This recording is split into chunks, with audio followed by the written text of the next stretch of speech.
Hi, my name is Marc Farrell. I am the founder and CEO of 10 to 1 Rum. That's me on the screen. We don't have to do the whole long bio thing. The most important part of this story is where I'm from. Born and raised in Trinidad and Tobago. That's the accent you should still be hearing 23 years later. Have lived in the US for a long time.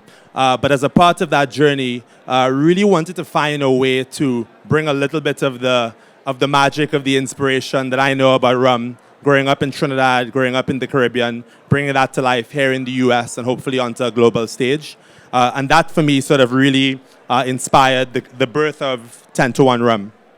Yeah, so for us, when we think about 10 to 1 as a brand, this idea of reimagining rum has really kind of been at the heart of everything that we've done from inception, from day one. We're big believers in this idea of challenging expectations. It really, for us, has been a through line in everything we've done as a brand, starting with the quality of the liquid itself, the packaging and the creative suite, the community we're building, the story that we're telling, the content we're creating, really all sort of very focused on this idea of challenging expectations and reframing the way that people taste, experience, and talk about rum. So I know that, like, in this presentation, we want to talk a little bit about some of the new rules of beverage marketing. But before that, super quick show of hands. Who here has ever heard of 10 to 1 before? Oh, wow. My mom sent all of you guys? Yeah, she's the best. All right, well, dope. So you don't need a super long wind up on the brand. But, you know, really quickly, when we created 10 to 1, one of our major points of difference was this idea of creating pan-Caribbean blends. So 10 to 1 is not a Trinidadian rum from a Trinidadian guy.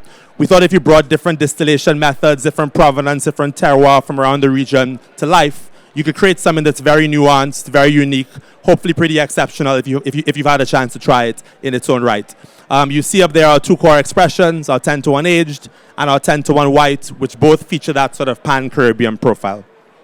Now, before getting into some of the new rules of marketing, actually was sitting down to kind of walk through this presentation and thinking about what Ground Zero looks like for us as the lens of a relatively new brand that's in market. And to me, even before thinking about sort of where you want to go tell your story, where you want to go put your product, the first things you need to kind of crystallize sort of what your core point of view is, right? What are those key attributes of your business or your brand that you're out there and you're repeating on a consistent basis? And for us, there's really kind of three clear points of focus that we try to emphasize. One, what are those core elements of the product we want to emphasize? Two, how do you think about the brand essence, the brand story as it's brought to life? And then three, who is that customer that you're going out there and trying to target and trying to put that story in front of? So for us, from a product perspective, we've been big believers from day one in this idea of quality over everything. And there are really kind of three pillars, if you get to know 10 to 1, that we always talk about. Craft, so pan-Caribbean blend, ex-bourbon barrel aging, playing with the proofing, all of those elements, most awarded rum, which we're super proud of. The versatility, a whole range of applications. We love kind of saying anything you can do, rum can do better, right? Let the category, let the product shine, and let that versatility be a calling card. And then for us, clean. For many consumers, as many folks in this room will know, rum has kind of been saddled with this perception of being super sweet, cloying, highly caloric, hangover in a bottle. We know that's not true. 10 to 1 has no additives of any kind. And so that, when we think about the core attributes of the product, craft, versatility, clean, are the messages that we keep on reinforcing over and over again. From a brand perspective, why are we here? As somebody who's from the Caribbean, born and raised, I feel very strongly about this part. From the beginning, we've talked about trying to move the category away from sort of this narrative of pirates and plantations. Sometimes he's a little bit narrow, a little bit caricatured, a little tropish. If you are from the Caribbean, you have family from the Caribbean, you know somebody from the Caribbean, you understand that it is a place with this incredibly rich tapestry, incredible mosaic of people, cultures, whether it's in the food, the music, the drinks, and we have no shortage of stories to tell. So the 10 to 1 mission is really to try to replace some of those, I think, older ideas with something that feels more contemporary, more authentic, certainly more inspired, and bringing that to market. So from a brand perspective, that's what we spend our time on reinforcing pretty much every day. Oh, we lost the customer one. I know, answered. there was a customer slide in here. I'll tell you. So for us, we did a lot of work, and actually Shivani and Georgia and 10 to 1's marketing team are sitting in the audience. We did a lot of work over the last couple of years trying to get a little bit more disciplined in thinking about who that core customer is that we're reaching out to. Where do they spend their time? What do they enjoy drinking? Who do they enjoy sharing it with? We even gave that customer a name, Alex. Alex could be a boy or girl, so we kind of use they, generally speaking, but really kind of spending time to hone in on building this discipline around who that customer is. There's a lot back there. Yeah. This is like its own, like it's like its own little test, right? Like you're in a fishbowl, but there's these things happening behind there. Can you hold your concentration? None of y'all have turned around as yet, so that's good news. We'll try to keep it that way. Anyway, Alex, our customer, super focused as a part of our core strategy every day. So now, if you think about defining a new route to market, I think as a brand, listen, doing anything in consumer in 2023 is challenging. We all live in a super noisy environment, right? Whether it's Instagram or TikTok or Facebook or just flipping through the TV on an evening. I think spirits, even more so, is incredibly crowded, incredibly hectic, incredibly competitive. So when you think about as a new brand, as a small brand, you don't have the budgets of the big guys, how do you break through in defining that new route to market? I think there are a couple of things that we have tended to lean on time and time again and seen some success in that vein. This is not our entire marketing playbook. Hey, you can scan for that in a second. No, you can't. But we try to sort of pull out a couple of key elements that I think really speak to sort of like the new rules of marketing. The first, product as marketing. The product's your best friend, right? The product is the thing that should be delivering and carrying most of the weight for you as a business. Actually, you're big or small, but certainly as a small brand. Product as marketing, one. Two, liquid to lips. Well, hopefully you have a good product, in which case you want people to have a chance to try it, taste it, and hopefully share it with others. Three, certainly focus on the trade. So when we think about visibility, level of account presence, and kind of building that rapport across any of our markets.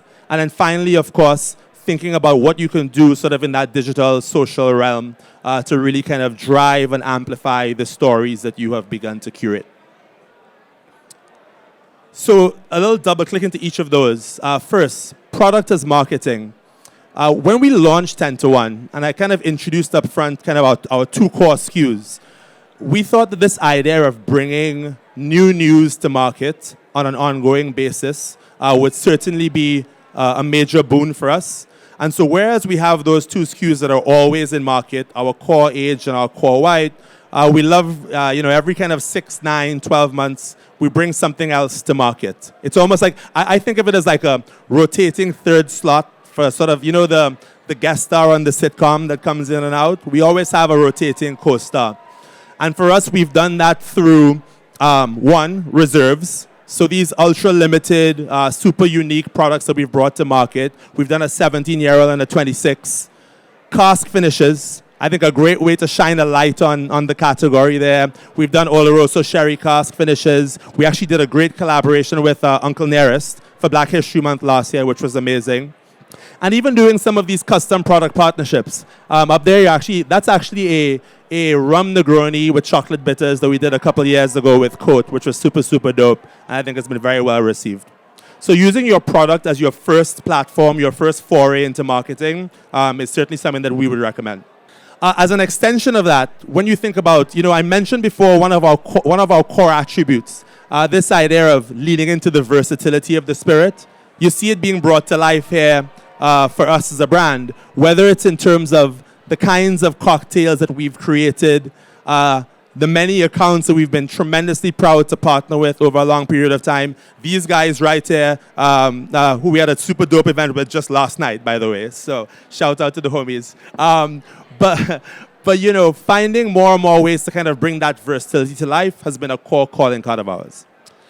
No surprise to any folks in the room here, but when we think about trade marketing or we think about sort of building our funnel, it's really this notion of trial, visibility, advocacy, and then certainly what you can do to kind of build that program alongside your core accounts.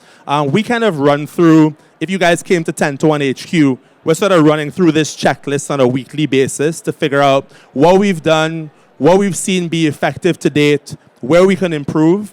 And I would say that here, you want to get as much feedback as you possibly can from outside the four walls of your brand, right? Let other people kind of give you the signal of what's working, what's resonating. Be willing to get back into the lab and adjust on that basis. As an extension of that, we've been very big. I think we get a lot of feedback from folks on this. We're a super active brand in sort of the event space. To me, again, the liquid itself is our cheapest and most effective form of marketing. I'm always trying to spend dollars. I call it close to the cases. So I'm going to give you a chance to engage with my product as close to where you can actually purchase that product as possible. You will see no Times Square billboards from us in the near future. Probably not going to run a Super Bowl ad. This really ends up being our friend. And so here we spend a lot of time, and this is Georgia and Shivani and the team, trying to find other like-minded partners in New York, in Chicago, in LA, in any of our markets that give us an opportunity to pull up, make some amazing cocktails, curate an incredible experience for folks who are new to the brand, and bring that to life for them. And then, of course, digital, social, e-com, etc. For us, if I kind of call out a couple of these here, organic social is the one that I would pay the most attention to. And I'm not sure how many of you guys follow 10 to 1 on IG. We're going to lock the doors, and you can only get out after you follow. That's what we agreed, right? Yeah, right? We're cool with that. Yeah. It's not breaking any laws. But no, I think for us, finding ways to, if you look at 10 to 1's content on social, probably a third of our posts bottle shots or cocktail shots specifically. A lot of the rest of it, I wouldn't call it texture, but I'd call it pieces of content that help to amplify or further the mission of 10 to 1 or the perspective on what we're trying to bring to market and who we're trying to speak to.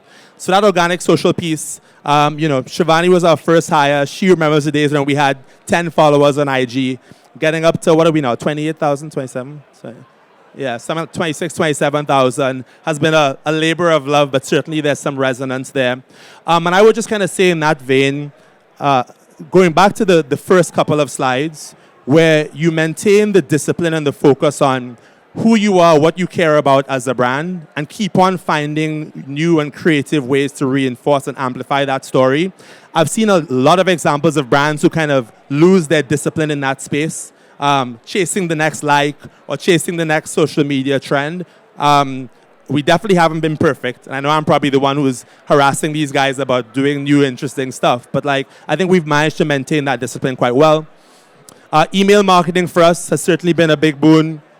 You need to find ways to get your customers sort of on this continuous treadmill of engagement. People will think about spirits as a FMCG, fast-moving consumer good. It's not, right? Somebody buys a bottle of 10 to 1. They might love your brand, but they have lots of other things on their back bar. And so they may not even come back to you for 6, 9, 12 months after that fact. No reflection on you as a spirits brand, but just sort of the rate, the velocity of our category. And so I think email is an amazing way for us to continue sort of just knocking on the door, remind you that we're there, showing you something new that we're doing. We do a lot of cocktail content through that channel for sure. Hey, if you haven't picked up that bottle for a while, maybe here's a way you can kind of engage with it and think about it a little bit differently. I think that has been another big boon for us as well. And then maybe lastly, or close to lastly, I would say that thinking about, so you've done all the hard work and someone has come to one of your events or they've picked up a bottle in the off-premise, they tried the product and they love it. We always talk about this question of how do we convert affinity into advocacy, right? Actually, it doesn't matter whether you have a spirits brand or whether you have a bar in the Lower East Side. Somebody came in and they enjoyed your product. They need to be the biggest evangelist for what you have out there. I think one of the biggest challenges with anything in the world of spirits is it's hard to scale, I was in Chicago yesterday, I'm in New York today, I'm in LA tomorrow. I can't be here telling the story of the brand over and over again. You hope that somebody who encounters that product goes out there and does the heavy lifting on your behalf. And so how do you make it as easy as possible to kind of move people through that funnel. We think about friends of 10 to 1. The folks who've come in and enjoyed our product, invite them to the next event and to the next event. And in fact, ask them to bring a friend, right? Those who are your biggest promoters are the ones who are going to be the first ones to bring in 2, 3, 4, 5 folks through the door. And I think on the basis of doing that, we've been able to cultivate an amazing community who not just has an amazing sense of resonance for what we're trying to build at 10 to 1, but also themselves turn into evangelists on our behalf. And that's been incredibly powerful. Last but not least, and I think all of our panelists touched on this in one way or another, but in the world that we live in today in 2023, people care about more than just the product, right? Like the liquid itself. I think this is where brand, to me, comes into play. Folks want to understand that you're building something special. Reinforce what your own sense of purpose is, what your point of view is, how you're contributing to the culture, the type of community you want to build, and make sure that folks can feel like that your community can reach out, feel that, sense that, and will want to share that with others. This is something that even amongst all of the day-to-day execution that we do as a brand, we never lose sight of. So I think that's what we had.